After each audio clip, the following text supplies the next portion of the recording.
Here are 3 reasons why to subscribe to Fringe Financials on YouTube. Number 1, it is free, which is the best price that you can pay for this kind of content. 2, I am completely transparent with all of my investments. And number 3, I have a variety of educational videos every single week. Now let's get on with the video.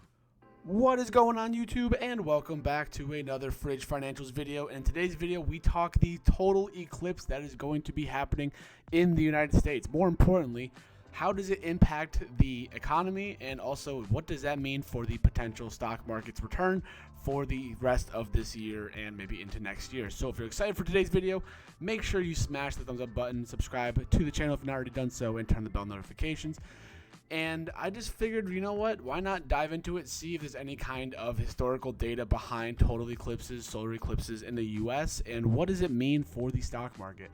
So the first thing that we talk about is the total impact on the economy with the solar eclipse. Now, Yahoo Finance put out this article on Saturday, and it says the solar eclipse could deliver a $6 billion economic boom to the economy here. So this talks into how much the hype is, and this is what I thought was very interesting. So that early prediction turned out to be President, with Wright noting that all of J. Peak's 900 rooms have been fully booked for April 7th at a cost of about $500 per night for a year and a half. By comparison, the resort had roughly 80 bookings on the same day last year. Roughly 800 rooms are booked for April 8th, the day of the eclipse. So one of the major impacts of this solar eclipse is going to be Airbnb rentals and hotel rentals, possibly, especially the ones that are in the path of the solar eclipse is going to be happening, because everybody wants to get those action shots and have a once-in-a-lifetime experience possibly for it. And as you will see by a chart in a little bit, people are just renting out Airbnbs all over the place with it. Wright says that he expects his resort to book as much revenue over the April 5th to 8th weekend as it typically would during the entire month of April. That's insane. So again, people are hyped about the eclipse. They want to see it. It's just insane how much they're bringing in here. Again, the next total solar eclipse in the U.S. won't be visible until 2045. And again, it goes more into this article here. So April 8th will bring viewing parties across cities, both large and small, that lie in the eclipse's path.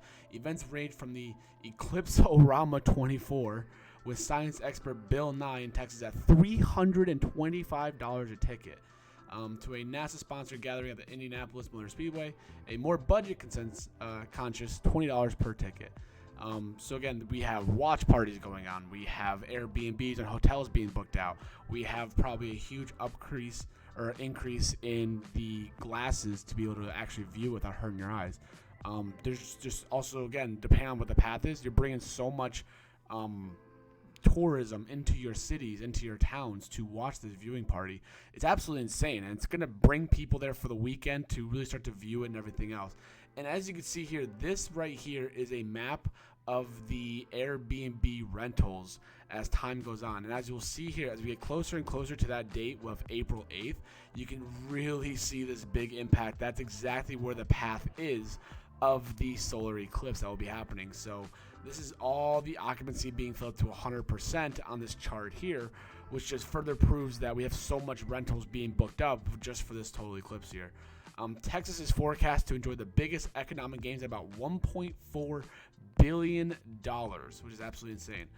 Vermont, whose population of 650,000 makes it the second smallest state, is expecting as many as 200,000 people to come and witness it. So you're going to be having literally almost a third of the entire state of Vermont being of people coming in to the state to watch the eclipse. It could boost the economy for the state by $230 million, which is absolutely insane. So yeah, I mean, Amazon sales are going to be up probably on the solar glasses and everything else, which is absolutely insane. And then I started thinking, is this going to impact the actual economy here? Or is it going to impact the stock market by any chance? And so this right here from the Detroit Free Press, this was released, we're looking at April 3rd, it's a little under a week ago here, it talks about possible impacts. And you can look at the chart here, which is very interesting to see, is what stocks look like in the eclipse years. The Dow Jones Industrial Average has tended to do fairly well in the years when there's a total solar eclipse in the continental United States.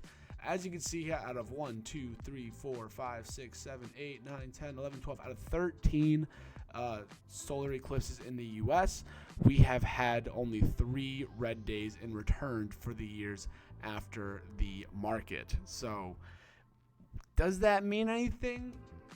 Well, I pulled this article also from, this one's really outdated, from 2017, probably when the last eclipse was happening here.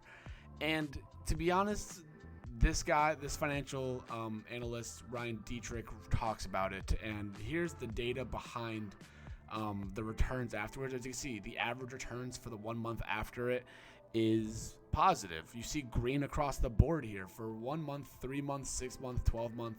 You see all the returns here. And look at that. Here's April 8th, 2024, which we have not had just yet. That would be tomorrow.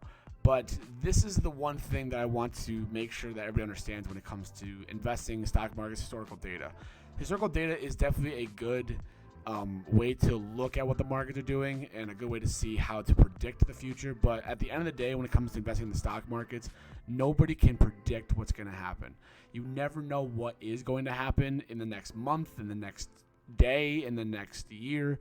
You know, you can't predict that kind of thing. It's all about more reactions than predictions here. And so this article talks about how there's very little to no economical basis for what the stock market does, all things being equal, during and after a solar eclipse. Some parts of the economy, like some power grids, may be affected. Beyond that, the decision to trade solar eclipses seems to be largely about superstition. And Dietrich makes a very good point at the end of this one here. As for Dietrich's observation that stocks usually rise after eclipses, that's actually just the nature of the stock market. It spends more time going up than it does going down. And that is a guaranteed fact. You look at the S&P 500 returns over the last 100 years, and again, the average return every year is about 10%.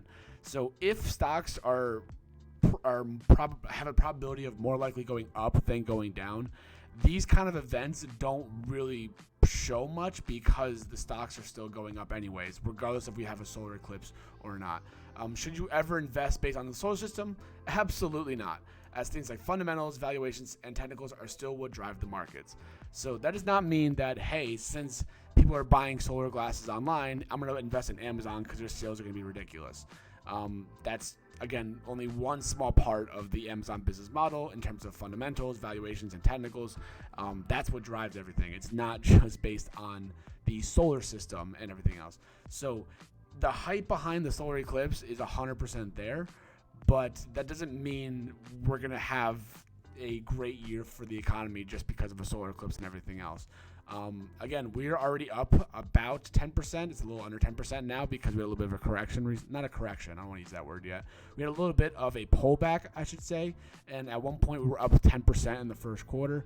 Now it's kind of pulled back a little bit. So who knows what's going to happen here? We could still be due for a correction. We could still have a bull market for the year. Only time will really tell.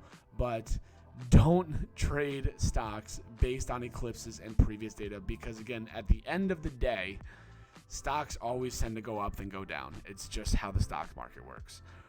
So just want to cover that before the solar eclipse happens tomorrow. Thank you so much for watching today's video. If you made this fun, the video, make sure that you like, subscribe to the channel, and turn on the bell notifications for all future videos. I hope you guys are making money in the market and stay safe with the solar eclipse, and I will see you guys in the next video.